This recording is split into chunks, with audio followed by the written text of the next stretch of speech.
तीन दोस्त हर्ष, मोहित और विवेक राजस्थान के एक छोटे से गांव आए थे। वो लोग अपने काम के सिलसिले से यहाँ आए थे। अपने कारोबार के लिए यहाँ फैक्ट्री डालना चाहते थे क्योंकि उस गांव में जमीन और मजदूर दोनों ही बहुत सस्ते थे। उस गांव में विवेक ने होटल सोलफुल में रुकने का इंतजाम किया था। होटल सोलफुल एक छोटा सा होटल था।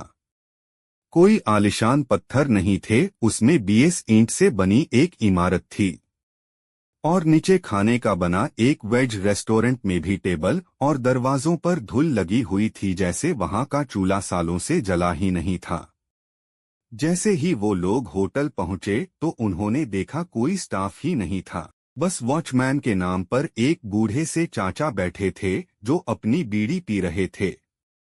हर्ष और मोहित दोनों ही विवेक को डांटने लगे क्योंकि होटल बुक करने की जिम्मेदारी विवेक की थी और वो होटल बिल्कुल वीरान लग रहा था।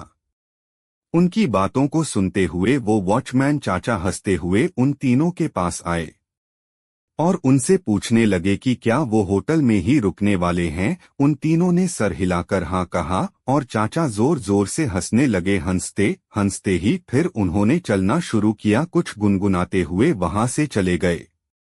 उन तीनों ने वॉचमैन चाचा को पागल समझकर उनकी बातों पर ध्यान नहीं दिया। तभी रिसेप्शन पर एक आदमी आया, एक लंबा सा घनी दाढ़ी वाला आदमी आया। उसने उन्हें रूम की चाबी दे दी।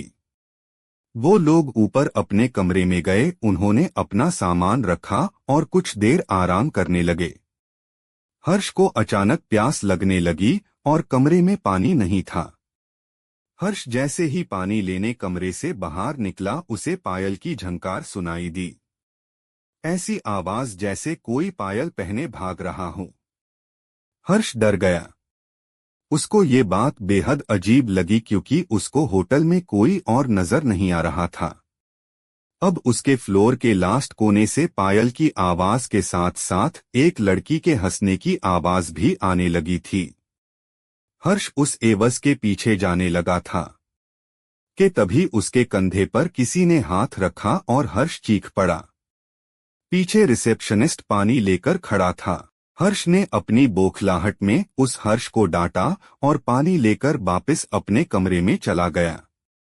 देर रात मोहित होटल की बालकनी में खड़ा अपनी गर्लफ्रेंड से बात कर रहा था। उस बालकनी से हाईवे का रास्ता साफ दिखाई देता था। अचानक उस रास्ते पर एक एक्सीडेंट होता हुआ दिखा। मोहित चौंक गया। वो जैसे ही वो नीचे दौड़ लगाने के लिए जैसे ही मुड़ा तो उसके पीछे सफेद कपड़ों में एक बूढ़ा आदमी खड़ा था। उस आदमी की लंबी सी सफेद दाढ़ी और चेहरे पर ढेर सारी झुर्रियां थी। मोहित उस आदमी को देखकर घबरा गया था क्योंकि वो आदमी सिर्फ हाईवे की तरफ देखकर मुस्कुरा रहा था। से उसने मोहित को देखा और उसने हंसना बंद कर दिया। वो आदमी जैसे ही मोहित की ओर चला, मोहित डरकर अपने कमरे में आ गया। कमरे में आकर जब मोहित ने खिड़की से जब हाईवे पर देखा तो वहां कोई एक्सीडेंट नहीं हुआ था। अगले दिन तीनों फैक्ट्री की साइड देखने निकले, लेकिन गाड़ी शुरू होकर थोड़ा आगे ही बढ़ी थी तभी बंद हो गई। साइड पर जाने के लिए कोई बस या सवारी भी नहीं थी। तो उन तीनों ने रिसेप्शनिस्ट को कॉल करके पूछा तो उसके कहने पर एक मैकेनिक को बुलाया। 3 घंटे बाद जब मैकेनिक आया तो उसने गाड़ी को थोड़ी देर तक देखने के बाद की गाड़ी को वर्कशॉप पर ले जाना पड़ेगा। वो तीनों मैकेनिक के साथ ही उसकी गाड़ी में चले गए और साइड पर उतर गए। साइड देखते देखते शाम हो गई थी। उनको मैकेनिक का कॉल आया कि उनकी गाड़ी पूरी तरह से बिगड़ चुकी है और वो कब तक बनेगी कहाँ नहीं जा सकता। अब उन्होंने वापस जाने के लिए एक ट्रक वाले से बात की और उस ट्रक वाले को होटल पर खाना खाने का लालच दिया। लेकिन जब उन्होंने उस ट्रक वाले के सामने होटल सोलफुल का नाम लिया तब वो ट्रक वाला बेहद घबरा गया। उस ट्रक वाले ने उन्हें बताया कि उस होटल में भूतों का बसेरा है। उसने कहा कि होटल सोलफुल एक कब्रिस्तान के ऊपर बनाया गया था। एक नहीं बल्कि 100 से भी ज्यादा भूत वहां रहते हैं और इसलिए वहां कोई भी नहीं जाता। हर्ष और मोहित के साथ हुए हादसों ने उन्हें सोचने पर मजबूर तो किया, पर विवेक भूत प्रेत ऐसी चीजों में नहीं मानता था। उसने ये बात रफा-दफा कर दी और ट्रक ड्राइवर से कहा कि वो उन्हें होटल से थोड़ा दूर ही उतार दे। बहुत मनाने के बाद वो ट्रक वाला मान गया और वो तीनों जैसे तैसे होटल पहुंचे। देर रात हो चुकी थी और तीनों कमरे में आराम कर रहे थे।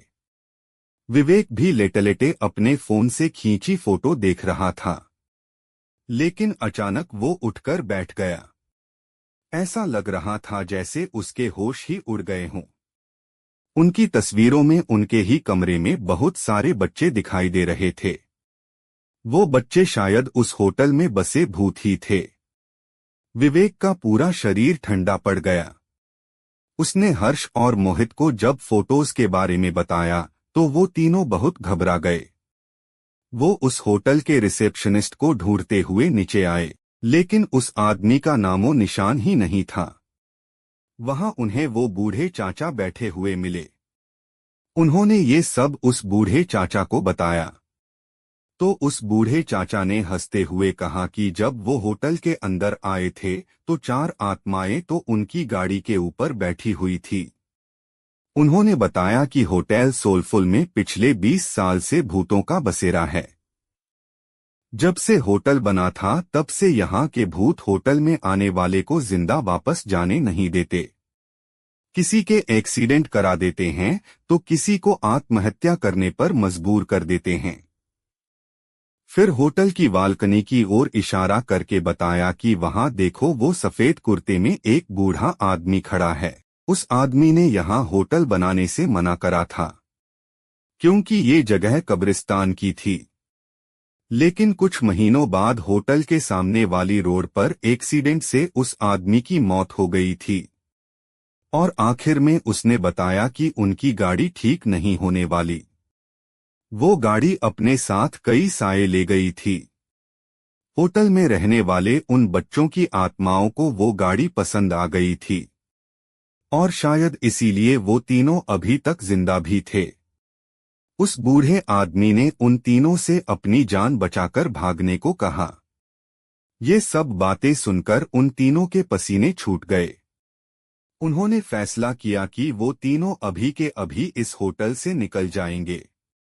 वो तीनों अपना सामान लेकर निकल ही रहे थे कि तभी उन्हें वो रिसेप्शनिस्ट मिला। वो तीनों उसे धक्का मार के वहां से तेजी से भागे।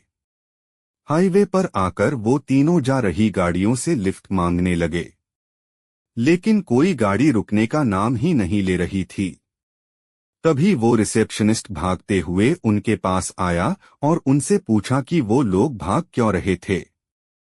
रिसेप्शनिस्ट उन्हें वापस होटल में वापस आने के लिए कहने लगा और अचानक से हवा के झोंके से उसका मफलर उड़ गया और उन तीनों को उसके गले में फांसी के फंदे का निशान दिखाई दिया। उन तीनों के पैरों तले जमीन खिसक गई थी। वो समझ गए थे कि यहाँ सभी मर चुके हैं और कोई भी जिंदा नहीं है। तीनों डर के मारे हाईवे के रास्ते पर भागने लगे थे। भागते भागते जब कुछ दूर पहुंच गए तो उन्होंने पीछे मुड़कर देखा, हवा में कई भूत उस होटल के चक्कर लगा रहे थे और बाहर खड़े वो रिसेप्शनिस्ट और बूढ़ा आदमी उन्हें देखकर अजीब तरह मुस्कुरा रहे थे। उस होटल के बारे में बात करने से वो तीनों आज भी घबराते हैं। उनकी जान तो बच गई थी, पर जिंदगी भर के लिए उनके मन में डर बैठ गया था। कहानी अच्छी लगी तो प्लीज सब्सक्राइब करें।